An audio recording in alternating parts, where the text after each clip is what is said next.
할렐루야, 반갑습니다. 저는 오늘 여러분과 함께 읽은 누가복음 5장 1절에서 11절 말씀으로 주님이 찾으시는 한 사람에 대한 말씀을 나누겠습니다. 지난주에 잠언서 8장을 통해서 주님을 간절히 찾는 자가 주를 만날 것이고 주를 사랑하는 자들이 주의 사랑을 입는다라는 말씀을 나눴어요. 주님을 찾으면 만나는 주세요. 그런데 우리가 주님을 찾는 마음도 실은 누가 주셔야 되느냐? 하나님이 줘야 돼요. 그리고 주님을 찾음과 동시에 우리가 주님을 만나려면 짝사랑이면 안 돼요.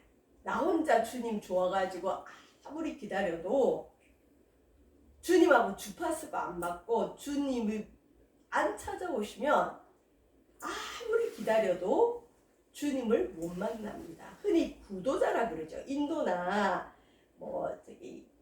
그런 데 가면 구도자들이 많아요. 그러니까 신을 만나려고 누워서 잠도 안 자고, 어떤 경우는 송곳지 많은 그 방석 같은 데서 이렇게 보행을 하면서 신을 만나려고 평생을 바치는 사람들이 있어요. 그 사람들이 신을 만나느냐? 못 만나는 사람들이 대부분이에요. 근데 이제 우리가 교회를 다니고 성경을 읽다 보면 하나님을 만났다는 사람들을 간혹 봅니다. 저와 여러분, 하나님 만나셨습니까? 그러려면 주님의 특별한 선택을 받아야 돼요. 내가 주님을 찾기 이전에 주님이 먼저 나를 찾아오셔야 돼요. 우리 기독교와 타 종교가 틀린 게, 타 종교는 인간이 신을 찾아가는 종교예요. 인간이 뭔가 간절함이 있어서 신을 찾는데, 기독교는 아브라함을 보세요. 하나님이 아브라함을 찾아오세요. 하나님이 야곱을 찾아오세요. 하나님이 이삭을 찾아오시고 하나님이 바울을 찾아오세요. 저와 여러분들도 하나님 찾아오셔야 되는데, 이건 하나님의 마음인데, 특별히 그렇다고 그러면 우리가 가만히 손 놓고 있어야 되느냐? 아니죠.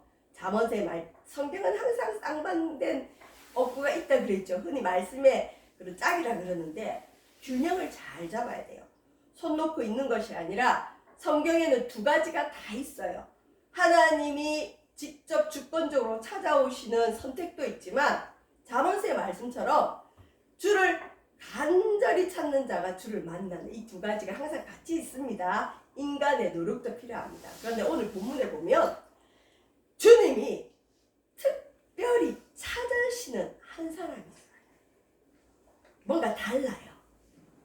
저와 여러분은 주님이 찾으시는 그 한 사람의 복을 받기를 주의 이름으로 축원드립니다. 베드로의 얘기죠. 자, 베드로는 어부였는데 예수님이 베드로에게 찾아오셔서, 베드로는 생각도 하지 못했는데 예수님의 수제자로 삼으시고 초대교회 지도자로 삼으시고 기독교 역사에서 예수님 다음으로 최고의 제자로 주님이 인정해 준 사람이에요. 주님이 찾아오신 사람인데, 베드로가 완벽하냐? 그 사람은 다혈질이라 화도 잘 내고요, 혈기를 못 참는 아주 실수투성이의 사람인데도 주님이 그를 찾아오셔서 선택합니다. 그럼 베드로의 특징이 뭘까요? 주님이 찾아오시는 자의 특징 세 가지로 한번 말씀을 나누겠습니다. 첫 번째, 자신의 일에 성실하고 능숙한 사람을 주님은 찾아오세요.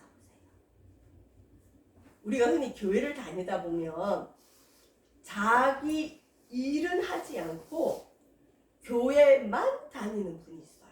물론 저처럼 풀타임 사역자로 부르신 분들은 그렇게 해도 되지만, 하나님은 우리에게 일을 주셨어요. 생업.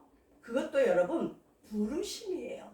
목회자만 사명이 있는 것이 아니라 일반 성도들도 자기 직업에 사명이 있어요. 그건 하나님이 주신 축복이에요. 선물이에요. 근데 주의 일만 하겠다고 부르심을 받은 것 아니고는 우리 일반 성도들도 자신의 일에 성실해야 주님이 찾아오세요. 자기 일은 그냥 될 대로 되라 그러고 하지 않으면서 교회만 열심히 쫓아다니면 교회 입장에서는 좋을 수 있어요. 저 사람 믿음 좋은 줄 아는데 집에 가보면 설거지도 하지 않고 사업장은 엉망이고 저 사람 뭐하냐 하면 맨날 교회를 간대요. 덕이 안 돼요.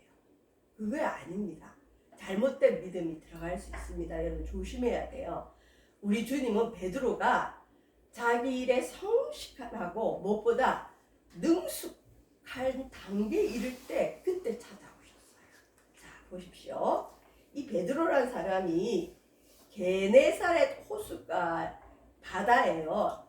여기서 고기 잡는 일을 하는 어부였어요. 베드로가 예수님보다 나이도 훨씬 많아요.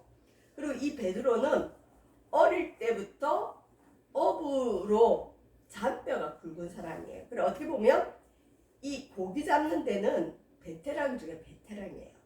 이 어부 일을 해서 자기 장모님도 모시고 살고 결혼도 해서 부인도 있는 사람이에요. 자 오늘 2절 보시면 읽은 말씀에 호숫가에 배 두 척이 있는 걸 예수님이 보셨어요. 근데 이 배 두 척 주인 중에 한 사람이 베드로였어요. 근데 어부들은 배에서 나와서 뭘 하고 있다? 그물을 싣고 있다. 자, 오늘 말씀의 배경은 뭐냐면 예수님이 게네사렛 호숫가에서 말씀을 전하는데 무리들이 너무 많이 몰려오는 거예요. 그래서 말씀 전할 장소가 없어서 예수님이 호숫가에 배 두 척이 있는 걸 보시고 그 중에 베드로의 배에 올라타시고는 베드로 보고 물 조금 바다로 나가자. 왜? 무리들과 거리가 어느 정도 있어야 말씀을 전할 수 있으니까.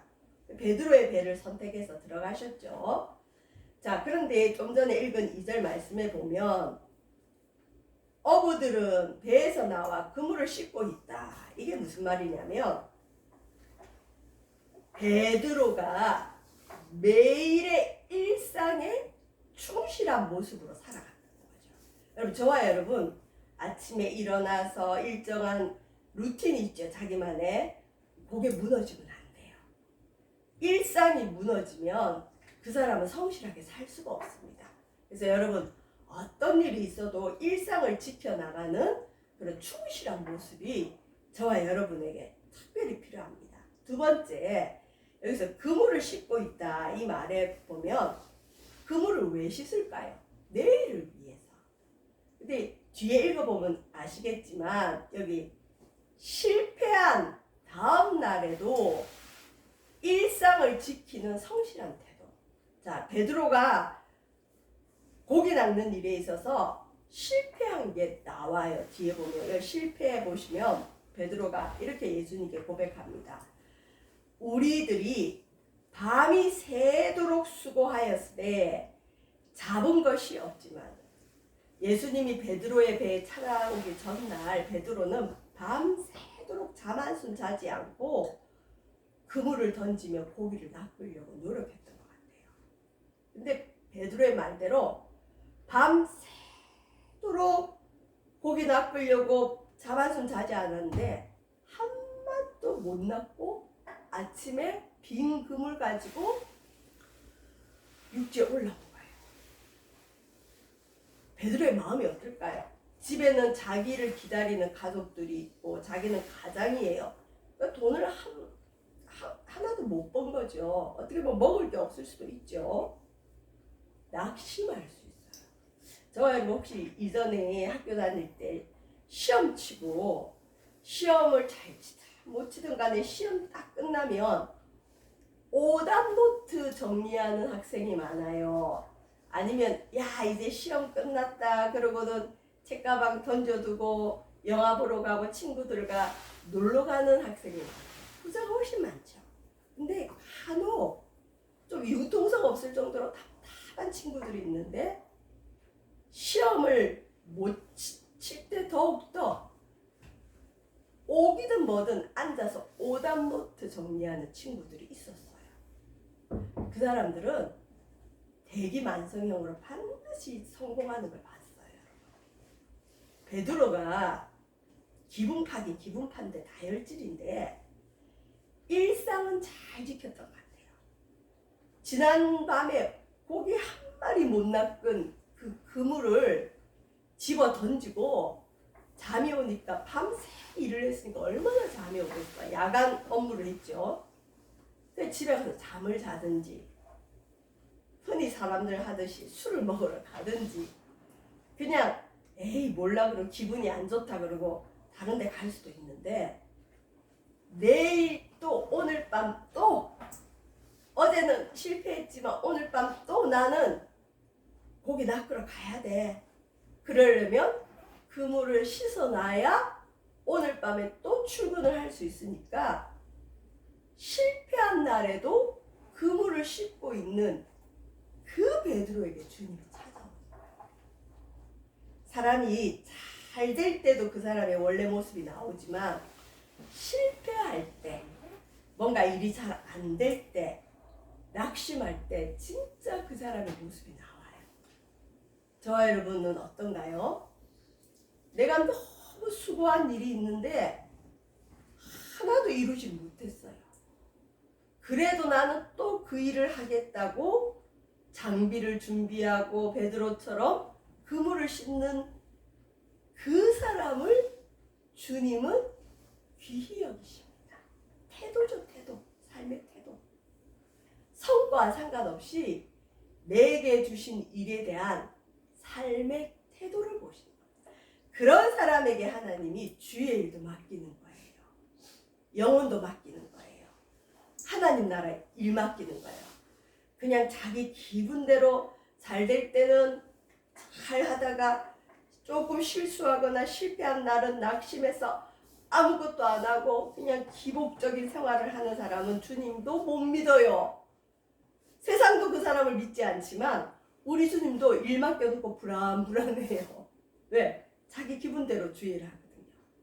꾸준한 게 여러분 하나님의 인정을 받을 수 있는 그런 모습이에요. 우리가 흔히 화학 공부한 분들은 알기 임계점이라고 해서 임계점. 물이 막 끓다가 아무 증상이 없는 것 같아요. 그냥 물이에요. 근데 딱 100도 넘어가면 여러분 어떻게 되죠? 물이 속성이 바뀌어버리죠. 뭐가 바뀌죠? 물이 액체였다가 기체로 바뀌어요. 수증기가 돼버리죠. 사람이 완전 바뀌는 그 임계점이 있는데 결과가 있든 없든 변화가 있든 없든 꾸준하게 똑같은 일을 반복적으로 계속할 수 있을 때 그 사람은 임계점을 넘어버려요. 새로운 존재가 됩니다. 베드로는 베테랑이라는 이유가 뭐냐? 이 사람이 이랬던 것 같아요. 그러니까 자기 직업에 있어서는 자기의 다혈질적이고 기분파적이고 혈기 부리는 모습도 없이 꾸준하게 자기 일에 충실했던 베드로. 자, 여러분 예수님이 찾으시는 사람 어떤 사람일까요? 실패한 날에도 여전히 자신의 일에 충실한 베드로와 같은 사람을 주님이 찾아오십니다. 여러분 주님이 우리를 찾아오시면 끝나요. 주님 한 번만 우리 찾아오시면 여러분 우리 인생이 바뀝니다. 인생이 뭐예요? 영원히 바뀌어요. 저와 여러분 불신자든 잘 믿는 자든 믿음이 좋든 나쁘든 간에 자신의 일에 충실한 사람을 하나님 기뻐하시고 그 사람을 하나님 반드시 찾아오셔서 복을 주세요. 그래서 잠언서 22장 29절에는 이런 말씀이 있습니다. 내가 자기의 일에 능숙한 사람을 보았느냐. 여러분 이왕이면 성실할 뿐만 아니라 여러분 하는 일에 프로가 되시기를 주의 이름으로 축원드립니다. 성실할 뿐만 아니라 능숙한 사람. 조직에서도 흔히 고문관이라고 그러죠. 머리 좀 아픈 사람들이 있어요. 어떤 사람이냐? 자기는 열심히 하는데 별로 성과는 못 내고 조직에 도움이 안 돼요. 자기 일을 잘 못하는 사람이에요. 성실은 하지만. 그래서 저와 여러분은 자기 일에 성실하지만 동시에 열심히 숙련해서 능숙한 사람이 되시길 주의 이름으로 축원드립니다. 이게 하나님의 뜻이에요. 이런 사람은 왕 앞에 설 것이요. 왕도 나라의 지도자도 그를 인정하고 세운다는 거죠. 세상 왕도 인정하지만 무엇보다 하나님이 이 사람을 절대 버리지 않아요. 반드시 귀하게 들어서시는 줄 믿습니다. 실패하고 실수했을 때도 여전히 한결같이 자기 자리를 지킬 수 있고 자기가 한 일에 자기 이름을 걸 수 있을 정도의 여러분 능숙한 사람이 되시기를 주의 이름으로 축원드립니다. 두 번째, 베드로를 주님이 찾아오셨는데 주님이 찾아오시는 자의 특징이 뭐냐? 두 번째는 순종하는 사람. 아무리 성실하고 여러분 아무리 자기 일에 능숙해도 말을 잘 안 듣는 사람하고는 일을 못해요. 근데 베드로는 이때만 해도 아직 예수님이 하나님을 몰라요. 좀 살펴보겠지만 예수님을 뭐라 부르느냐? 선생이라 불러요. 아직은 예수님을 메시아나 하나님으로 인정하지 않는 단계임에도 불구하고 베드로는 예수님이 자기보다 나은 사람이라는 걸 알았어요. 그래서 자기보다 나은 사람의 말에 순종하는 모습. 여러분, 이런 사람이 하나님도 찾아오시지만 세상에서도 이런 사람을 귀히 봅니다. 자, 베드로 한번 보십시오. 예수님의 직업은 원래 목수였어요. 예수님의 육신의 아버지 요셉이 목수였기 때문에 예수님도 장남으로서 당연히 30세까지는 목수 일을 했어요. 그러니까 예수님의 직업은 목수였고 베드로의 직업은 어부였어요. 자, 그런데 예수님이 베드로에게 이상한 요구를 하셨습니다. 예수님이 말씀을 마치시고 설교를 마치시고 시몬 베드로에게 이르시되 뭐라고 하느냐? 베드로야, 깊은 데로 가서 그물을 내려 고기를 잡으라. 이 말도 안 되는 말을 예수님이 한 거예요. 여러분, 이거예요. 목수가 고기 낚는 일을 잘 알까요? 모를까요? 몰라요. 고기 낚는 일에는 베드로가 이건데 예수님은 그물 한번 던져봤는지 안 던져봤는지도 몰라요.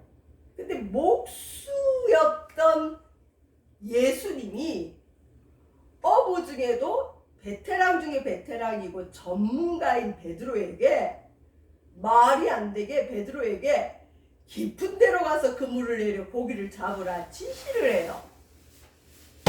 웃기는 얘기죠. 여러분 같으면 이거 듣겠어요? 대부분 사람은 헛웃음 칠 거예요.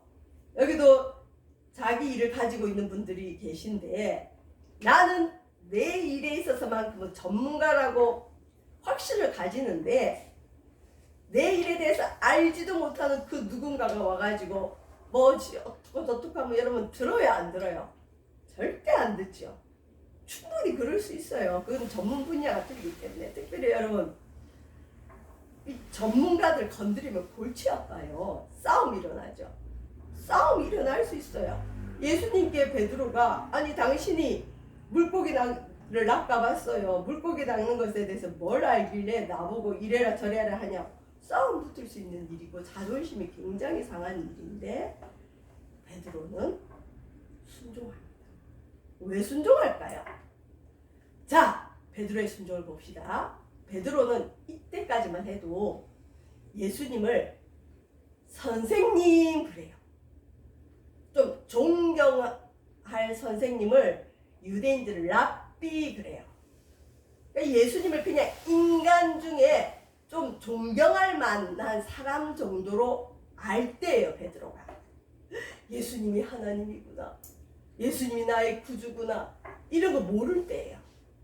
근데 베드로가 보십시오. 선생님, 우리들이 밤이 새도록 전문가인 제가 밤이 새도록 수고를 했습니다. 보통 수고를 한 것이 아니라 애를 써서 썼는데도 잡은 게 없습니다. 그런데 말씀에 의지하여 선생님 말씀에 의지하여 선생님 말씀 한번 믿고 내가 그물을 내리겠습니다. 그러니까 믿음이 있어서가 아니라 우리 선생님이 이야기하니까 한번 들어드리자 이런 차원일 수도 있어요. 그리고 우리 선생님이니까 뭔가 뜻이 있겠지 하고 베드로는 그물을 내렸어요. 그물 내릴 때만 해도 베드로가 이거 모를까요? 깊은데 베드로가 그물 안 내려봤을까요? 얕은데 안 내려봤을까요? 베드로는 물길, 바람 이것만 봐도 고기가 어디에 모여있는지 알 수 있는 베테랑 중에 베테랑이에요. 근데 우리 선생님이 갑자기 깊은 데 가서 그물 내리려니 말이 안 되는 건 줄 알아요. 그래도 우리 선생님이 말하니까 내가 존경하는 분이 이야기하니까 내가 그 말씀 의지해서 한번 내려보겠습니다 이거예요. 예수님을 랍비, 존경하는 선생님으로 부릅니다. 자, 베드로가 왜 예수님 말을 한번 믿어봤을까요? 이 앞부분에 보면 누가복음 4장에 보면 예수님이 여러 병자들을 고치신 걸 베드로가 봤어요. 귀신이 떠나는 걸 봤어요. 무엇보다 베드로의 장모님이 열병이 났는데 예수님이 고쳐주셨어요. 여러분 보세요. 자기 장모가 열병이 나서 예수님이 고쳐줬는데도 베드로는 예수님이 하나님인 걸 몰랐어요. 전적으로 예수님을 따르지 않았어요. 신앙이란 게 여러분 한꺼번에 확 생기진 않아요. 베드로처럼 예수님이 병자도 고치고 귀신도 내쫓고 심지어 자기 장모님의 열병까지 고친 걸 봤는데도 믿음이 안 생겨요. 저와 여러분도 그렇지 않나요? 우리 삶에 소소하게 하나님이 축복도 주시고 은혜도 주시는데 에이 우연히 일어난 거겠지. 에이 이거 하나님이 줬을까? 쉽게 안 믿어진다니까요. 저와 여러분 똑같아요. 그러니까 믿음은 꾸준할 때 믿음도 자랍니다. 한꺼번에 확 생기지는 않습니다. 자, 우리 선생님이 좀 다른 사람하고 다르고 능력이 있구나 정도 알고 예수님 말씀에 순종했습니다. 어떤 사람은 베드로가 믿음이 좋아가지고 하나님 말씀에 의지해서 그물을 내렸다 이러는데 그건 아니에요, 여러분. 본문을 가만히 읽어보면 그냥 자기가 존경하는 선생님 말씀 한번 들어드리자 이 정도예요. 자, 근데 보십시오. 세 번째 이제 마지막입니다. 주님이 찾아오는 사람의 특징 뭐라고요? 첫 번째는 성실하고 자기 일에 능숙한 사람 찾아온다 그랬죠. 두 번째는 어떤 사람 찾아오신다 그랬죠? 순종하는 사람, 말 잘 듣는 사람. 세 번째 마지막으로 주님이 찾아오는 사람은 어떤 사람이냐? 이게 제일 중요합니다. 예배자로 설 수 있는 사람. 예수님을 따라다니는 사람들 중에 무리들이 많았어요. 베드로처럼 예수님을 따라다니지만 선생님 정도로 고백하는 사람도 많았어요. 근데 주님은 누구를 찾아오셔서 복을 주시느냐? 예배자가 될 수 있는 사람을 찾으세요.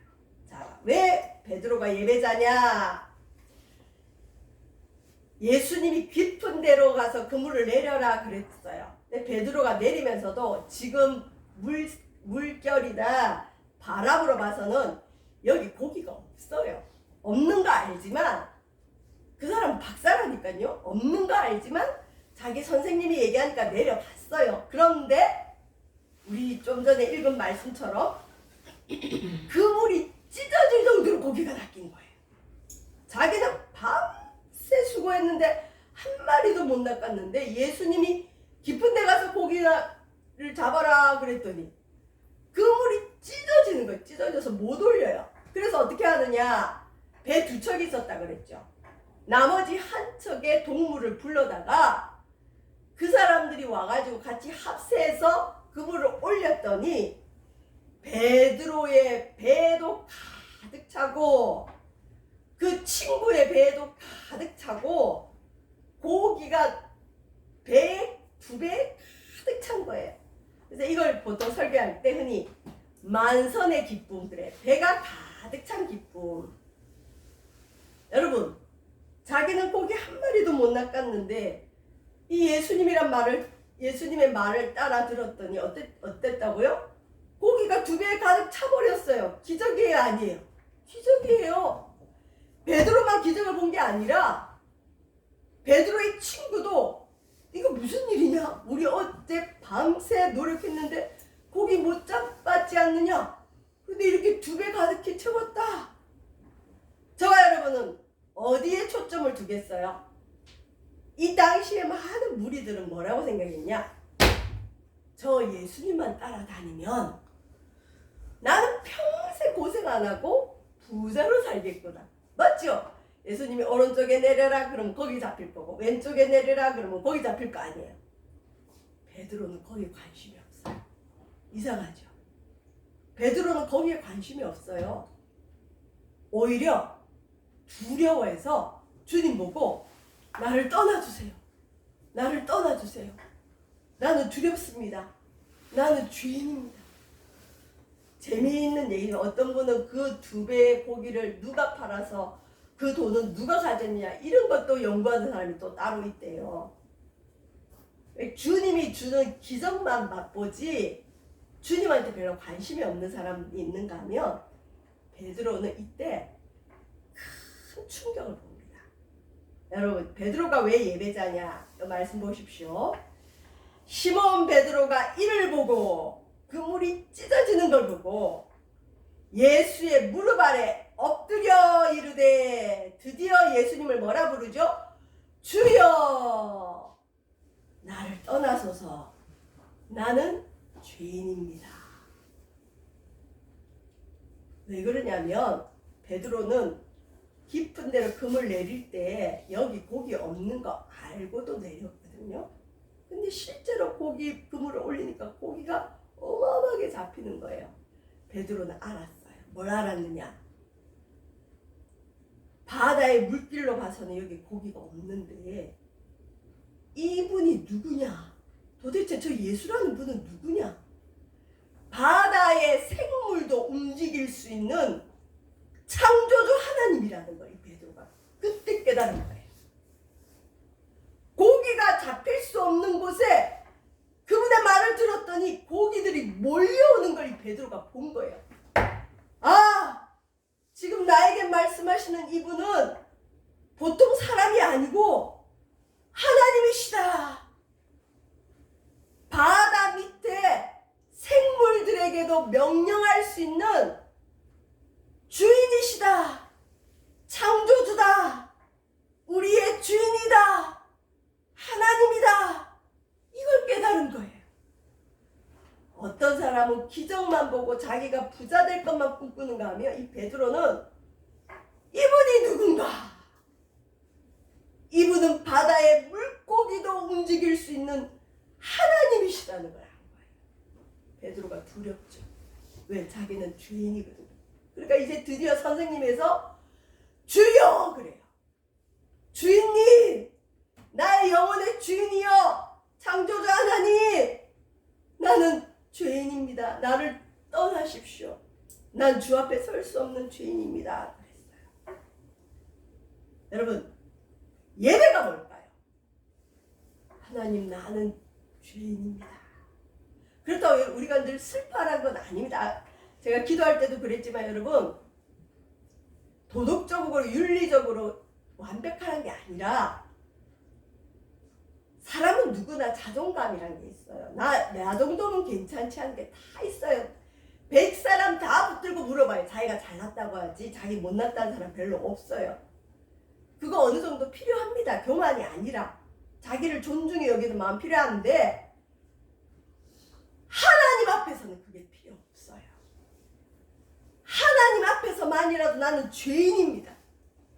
우린 죄인이에요. 아무리 의로운 자도 죄인이에요. 그리고 하나님은 나의 영혼의 주인입니다. 당신이 구원자입니다. 이게 예배입니다. 여러분, 예배는 위로받는 시간도 되고 우리가 어떤 세상의 얘기도 들을 수 있지만 중요한 건 내가 죄인으로서 설 수 있고 하나님이 나의 주인됨이 확인되는 시간이 예배예요. 내 죄를 어찌할까? 예수의 피로 죄 씻음 받아서 내가 아버지의 자녀 되었습니다. 이 기쁨을 누리는 게 예배예요. 그리고 예배는 하나님이 하나님 되시도록 찬양하는 게 예배예요. 그냥 앉아있는 게 아니라. 누가 예배자입니까? 자신이 하나님 앞에 죄인임을 깨달은 자. 누가 예배자입니까?